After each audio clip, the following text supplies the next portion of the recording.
Hello to all you Virgos. This is your monthly horoscope for December of 2020 in the Virgo way, right? We are fellow Virgos. I have my sun in Virgo as well, so I can tap into your energies better. Okay, of course, we all have Virgo somewhere. But anyways, what is this month? What's going on this month during the month of December for the Virgos in general in particular? Well, quite a lot. Let's start with I'm going to talk about the eclipses. So let's start with that for you because that's going to be mostly significant for you. Going to be talking about Jupiter, Saturn, of course, arriving in Aquarius. Going to talk about Mars. I'm going to talk a tiny little bit about Lilith as well. So let's get started with the eclipse. On the 14th of December, it belongs to the Saros cycle 4 South.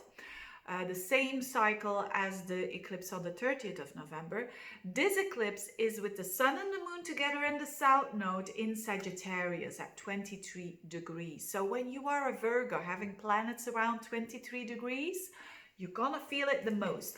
Every Virgo will feel it, but the Virgos around having their birthday, for instance, around and about the 13th up until the 18th of September, they're gonna feel it the most. That's me. Anyways, having said that, what is this all about? This eclipse is about letting go of something. This eclipse is about a karmic cycle that kind of ends, so to speak. And it's in the core point of your horoscope, your 4th house. And this is a positive eclipse because it's trining Mars. So it has good energy with Mars in your 8th house. These are all emotional water houses. Not easy energy, but it is a trine. Remember, I've been talking about this Mars in your 8th house for so long, for an immense long time, which has been not easy for the Virgos because Mars in the 8th can create some crises. Maybe some of you have gone through some crises, have gone through some financial upheavals as well. Mars in the 8th house, money of other people or money that you share when you are married or when you're in a connection and you share resources there. Could have been things going on that weren't really the most positive. But now it can seem that things go forwards again because of the changes, because of the letting go. There could be literally you selling your house, for instance, or your apartment or whatever.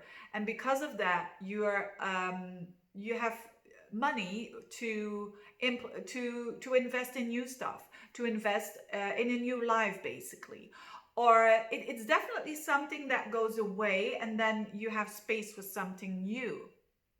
And also, of course, the focus is on the highest point of your horoscope, so how you want to be seen, your career and whatnot. But this is about letting go of old systems, of old houses maybe, that are not longer suiting for you, and realizing that and taking action upon it.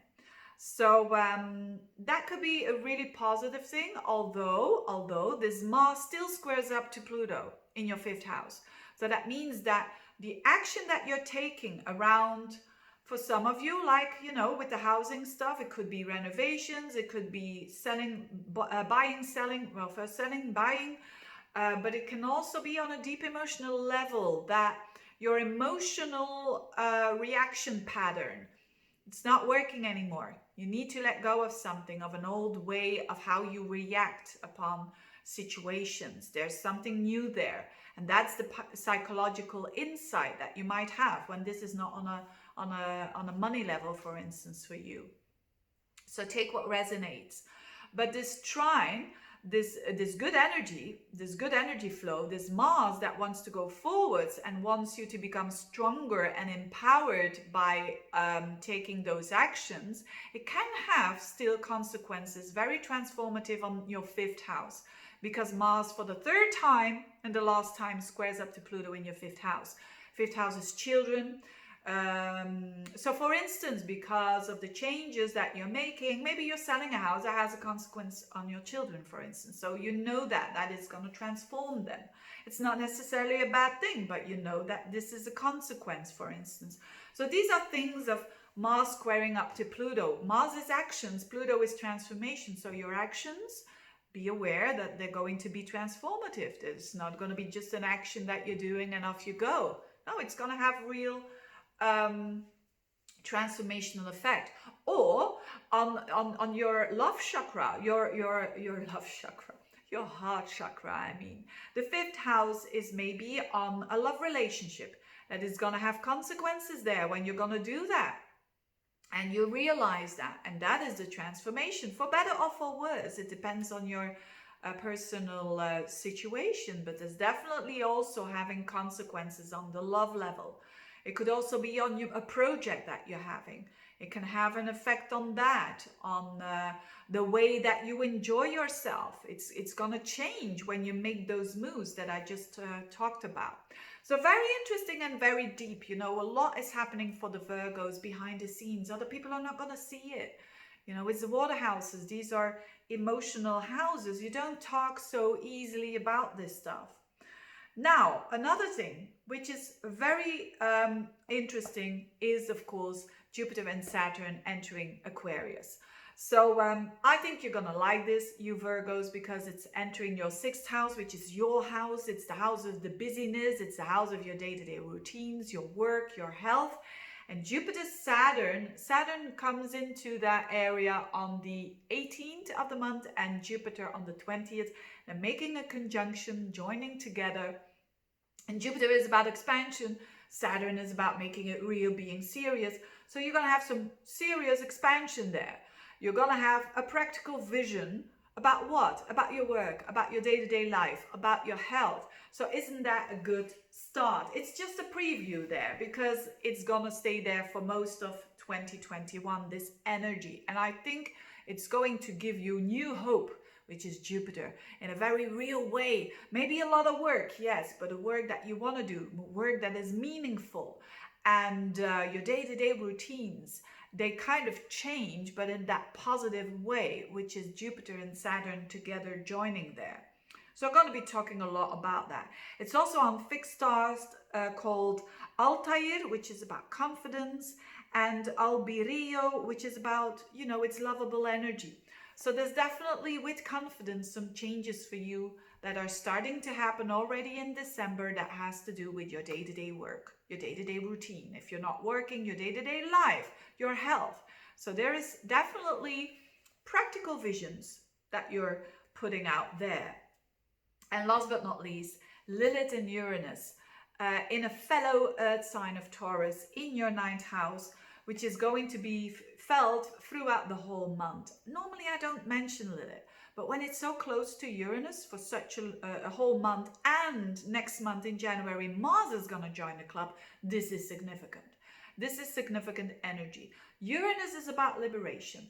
Lilith is about, it's that energy in us, you know, it's female energy that really knows what it wants, that's really raw, especially in Taurus. It's very sensual, it's sexual and sensual, but it's in a mind house for you. So that means, what does it mean, this combination? It's definitely about the need to be free and to be wild. And in what way for you? In the mind. So there is new starts as well in your mind happening, that you're going to be more wanting to have more freedom, wanting to be a bit more wild there in your 9th house, and more daring and more bold. And that 9th house is a mental house, but it's the house of your perspective where it all starts. It's the house of the road to God as well. It's the house of astrology. It's the house of learning and teaching. So for those of you who are in that field, you could really make lots of more success starting up next month. I'm going to talk about that next month. But anyway, very interesting energy for the Virgos, very deep indeed, but not that you can't handle, I'm sure. So make the most out of it. Make those transformations if you have to, and if you want to, you remember you've got free will. These are just energies. You can tap into them or you can't. Or you're not doing it. That's up to you. Anyway, having said that, thank you so much for watching. Thank you for all your support, for all the likes, and for all the subscribing. This channel is growing really fast at the moment, and I'm really enjoying it. Thank you so much. Can't do this without you. Basically, it's the truth. It's the truth. Thank you, and see you next time. Bye-bye.